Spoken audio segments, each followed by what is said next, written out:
शाहू महाराज यांच्या संदर्भात शाहू महाराज मवियाचे उमेदवार असण्याची शक्यता आहे, कारण चिन्ह आणि पक्षाबद्दलच्या चर्चा योग्य आहेत असं शाहू महाराज यांनी म्हटलंय।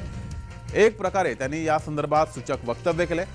त्यामुळे शाहू महाराज हे कोल्हापूर लोकसभेत महाविकास आघाडीकडून उमेदवार असू शकतात अशी आता जोरदार चर्चा सुरू आहे। शाहू महाराज यांचं नाव निश्चित झालंय। यासाठी नव्या वाड्यावर आता निवडणुकीसाठी बैठकांचं आयोजन केलं जाते। कोल्हापुरात जिल्ह्यातील प्रमुखाचा मेळावा नवीन राजवाड्यावर संपन्न झाला। यावेळेस छत्रपती शाहू महाराजांनी महाविकास आघाडीचा उमेदवार कोण असेल हे सर्वांना माहिती आहे असं सूचक वक्तव्य केलंय।